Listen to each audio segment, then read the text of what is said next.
तो हमारा आज का टॉपिक है, ये पार्ट 3 है। इसके अंदर हम पढ़ेंगे नाउन के बारे में। तो नाउन पे बहुत बड़ी वीडियो बनेगी, तो हम उसको अगले के पार्ट्स में आपको सिखाते रहेंगे, ठीक है। तो नाउन शुरू करते हैं। नाउन क्या होता है? तो लिखा है कि नाउन जो होता है सब्जेक्ट या ऑब्जेक्ट ऑफ ए वर्ब और प्रीपोजिशन। तो जो नाउन होता है वो एक सेंटेंस में एक वर्ब का सब्जेक्ट या ऑब्जेक्ट बनना या एक प्रीपोजिशन का सब्जेक्ट ऑब्जेक्ट बनने का काम करता है, ठीक है। तो noun can also follow linking verb. जो नाउन होते हैं वो लिंकिंग वर्ब्स को भी फॉलो करते हैं, ठीक है। तो और इसके साथ साथ सब्जेक्ट या क्लोज के प्रेडिकेट, मतलब सब्जेक्ट के प्रेडिकेट या क्लोज के प्रेडिकेट का सब्जेक्ट ऑब्जेक्ट बनने का काम करते हैं, ठीक है।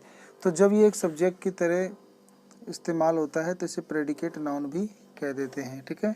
तो एक सब्जेक्ट, तो पहला पढ़ेंगे हम सब्जेक्ट का क्या काम करना है। तो सब्जेक्ट एक सेंटेंस का सब्जेक्ट बनना। नाउन जो होता है एक सेंटेंस का सब्जेक्ट बन सकता है, एक क्लोज का भी सब्जेक्ट बन सकता है। डूइंग, तो डूइंग, परफॉर्मिंग और controlling the action of the verb.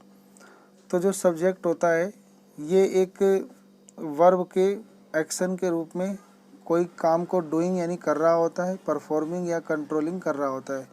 तो जो एक वर्ब होता है, एक वर्ब में या तो डूइंग चल रहा होता है या कुछ परफॉर्मिंग चल रहा होता है या कंट्रोलिंग चल रहा होता है। तो इस तरह के एक्शन के जो वर्ब होते हैं उनका जो मतलब मेन सब्जेक्ट होता है वो नाउन होता है, ठीक है। आगे लिखा है जैसे कि the dog chased its tail, यानी जो यहाँ पे देखोगे चेज्ड, तो चेज्ड मतलब पीछा करना। तो जो कुत्ता है वो उसकी मतलब अपने पूंछ का पीछा कर रहा है। तो यहाँ पे जो चेज माने पीछा करना है तो इसका सब्जेक्ट कौन है? डॉग। तो यानी एक सब्जेक्ट के मतलब इस वर्ब के सब्जेक्ट बन रहा है एक नाउन। तो अभी सब्जेक्ट के तौर पे नाउन का इस्तेमाल हो रहा है। ऐसे लिखा है कि Mary reads a book every week, कि मैरी जो होती है वो पढ़ रही है, एक किताब हर सप्ताह पढ़ती है। तो यहाँ पे रीड माने पढ़ना, पढ़ने का काम कौन कर रहा है? तो मैरी यानी ये सब्जेक्ट है, ठीक है। इस काम का असर, पढ़ने का असर बुक पे हो रहा है, तो बुक यानी ऑब्जेक्ट है, तो ये भी एक तरह से नाउन है, ठीक है। तो सब्जेक्ट ऑब्जेक्ट बनना नाउन का काम है। तो पहला हमने अभी देखा कि सब्जेक्ट का काम करता है नाउन। अब दूसरा देखेंगे ऑब्जेक्ट का भी काम करता है।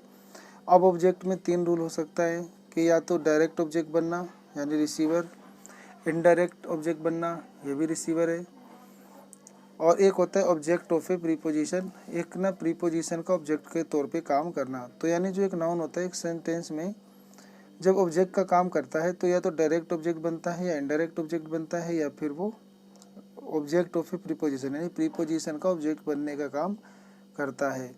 इनडायरेक्ट ऑब्जेक्ट में हम पर्सन को लेते हैं, तो जो पर्सन रिसीवर होते हैं तो इनडायरेक्ट ऑब्जेक्ट। पर्सन के अलावा कोई थिंग हो, प्लेस हो, तो वो आपका हो जाता है इनडायरेक्ट ऑब्जेक्ट, ठीक है, मतलब direct object. The dog chase its tail, तो जो कुत्ता पीछा करता है टेल की यानी पूंछ की। तो यहाँ पर जो वर्ब के बाद आया है ये आपका ऑब्जेक्ट है, और ये सीधा मतलब चेज्ड का यानी इसका डायरेक्ट ऑब्जेक्ट है। ऐसे लिखा है कि Mary reads a book every day, तो रीड माने पढ़ती है एक बुक, तो इस कार्य का असर इस पे पड़ रहा है, तो ये इसका मतलब डायरेक्ट ऑब्जेक्ट है, ठीक है। ऐसे लिखा है I send the company an application for the job,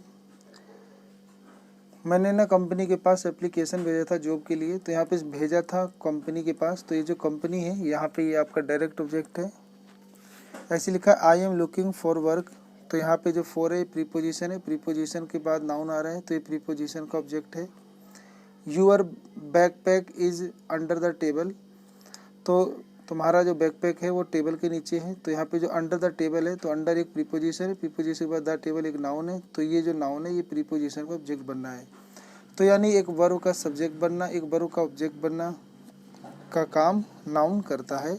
object बनता है तो डायरेक्ट बन सकता है या इनडायरेक्ट बन सकता है या प्रीपोजिशन का ऑब्जेक्ट बन सकता है, ठीक है। अब हम पढ़ेंगे प्रेडिकेट नाउन के बारे में। इट फॉलो लिंकिंग वर्ब, तो यानी ये जो प्रेडिकेट नाउन होते हैं ये फॉलो करते हैं लिंकिंग वर्ब को। दिस सर्व्स द रीनेम और री आइडेंटिफाई द सब्जेक्ट, तो ये ना सब्जेक्ट को सब्जेक्ट का आइडेंटिफाई करना या री आइडेंटिफाई करना या उसे नाम दोबारा नाम देने का काम करते हैं, पहचान देने का काम करते हैं। If the noun is accompanied by any direct modifier such as article, adjective और prepositional phrase, the entire noun phrase act predicatively. यानी ये कह रहा है कि अगर किसी नाउन के आगे आर्टिकल मिल जाए जैसे ए एन द, उसके आगे कोई एडजेक्टिव्स मिल जाए, ठीक है, या कोई प्रीपोजिशनल फ्रेज के टाइप में आपको कोई नाउन मिल जाए, तो वो पूरा नाउन कहलाता है कि वो फ्रेज की तरह काम कर रहा है और उसे प्रेडिकेटिवली यूज़ कहते हैं, उसे प्रेडिकेट नाउन भी कह सकते हैं।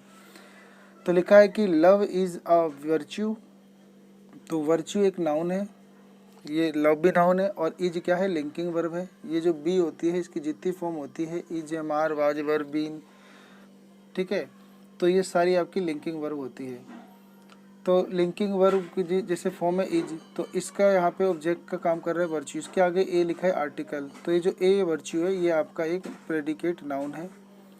ऐसे लिखा है कि टॉमी सीम्स, टॉमी प्रतीत हो रहा है, सीम्स लाइक ए रियल बली, तो यहाँ पे ए रियल बली में ए आर्टिकल है, रियल एडजेक्टिव है और बली एक नाउन है यानी नाम है। तो यानी ये जो तीन वर्ड हैं आर्टिकल, एडजेक्टिव और नाउन, ये सब ना इस लिंकिंग वर्ब का, सीम एक लिंकिंग वर्ब होता है, तो इसका ये ऑब्जेक्ट का काम कर रहा है, ठीक है। तो ये आपका पूरा यहाँ से यहाँ तक क्या है, प्रेडिकेट नाउन।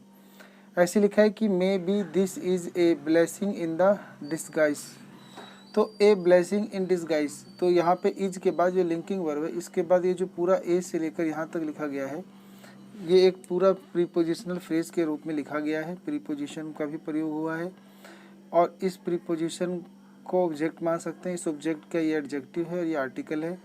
तो ये पूरा यहाँ से लेकर यहाँ तक जो है ये आपका प्रेडिकेट नाउन की तरह यूज हुआ है, ठीक है।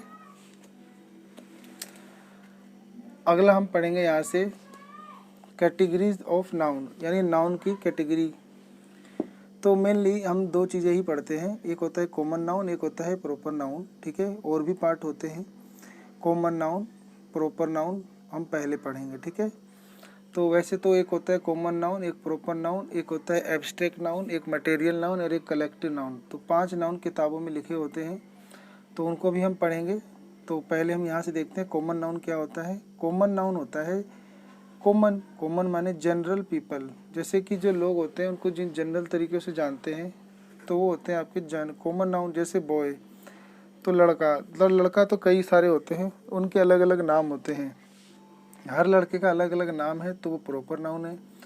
और सभी लड़कों को एक ही कैटेगरी में बॉय बोला जाए तो वो आपका कॉमन नाउन है। तो जितने भी जनरल पीपल, प्लेस और थिंग आते हैं वो कॉमन नाउन होते हैं। और एब्सोल्यूट या यूनिक पर्सन, प्लेस और थिंग जो होते हैं, यानी एब्सोल्यूट माने निश्चित, यूनिक माने अद्वितीय, इसके जैसा कोई दूसरा ना हो, तो एक निश्चित व्यक्ति, वस्तु, स्थान के नाम को प्रॉपर नाउन कहते हैं। और अगर वो सामान्य है, जनरल है, जनरल पीपल, प्लेस और थिंग, तो वो आपका कॉमन नाउन। जैसे टीचर, टीचर में लड़का मतलब टीचर में मैन वुमेन दोनों आ जाते हैं, बॉय गर्ल दोनों आ जाते हैं, तो आपका कॉमन नाउन है। लेकिन हम मिस्टर शुक्ला कह दें तो मिस्टर शुक्ला आपका प्रॉपर नाउन है। चेयर, चेयर माने कुर्सी, कुर्सी तो सभी तरह की होती है, प्लास्टिक की भी होती है, लकड़ी की भी होती है और भी टाइप की होती हैं।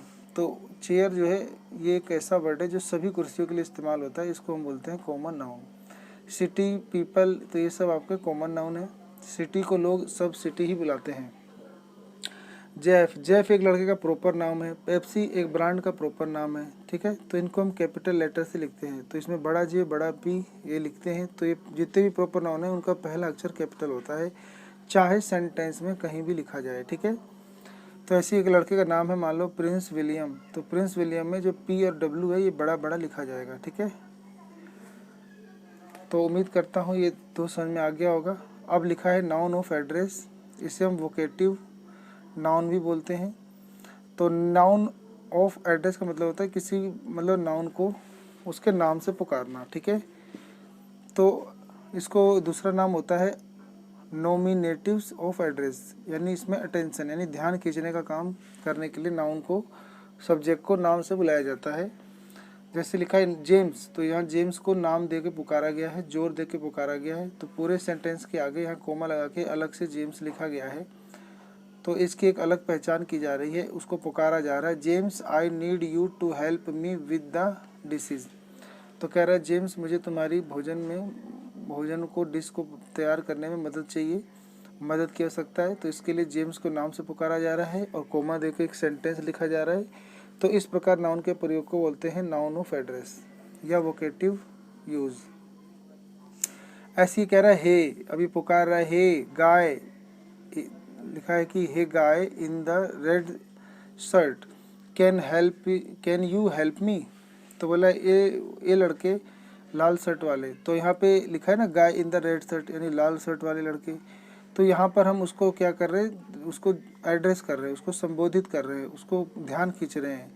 तो और उससे कुछ कह रहे हैं कि कैन यू हेल्प मी। तो ऐसे सेंटेंस को जो किसी को ध्यान खींचने के लिए प्रयोग किया जाए, पुकारने के लिए किया जाए, तो उसे बोलते हैं नाउन ऑफ एड्रेस। ठीक है, अगला हम पढ़ेंगे कंक्रीट एंड एब्स्ट्रैक्ट नाउन। तो कंक्रीट या इसे हम बोलते हैं मटेरियल नाउन। ठीक है, और एक होता है एब्स्ट्रैक्ट नाउन भाववाचक संज्ञा। तो कंक्रीट नाउन क्या होता है, ये कंक्रीट होता है जैसे physically tangible, seen, touch. Physically tangible यानी ये वो होते हैं जो भौतिक रूप से दृश्य होते हैं। सीन इन्हें देखा जा सकता है, टच छुआ जा सकता है। तो प्रॉपर नाउन जितने होते हैं वो फिजिकली टेंजिबल होते हैं, उन्हें कंक्रीट नाउन कह सकते हैं। जैसे टेबल आपका एक कंक्रीट नाउन में आ सकता है। ठीक है, इसको हम देख सकते हैं, छू सकते हैं।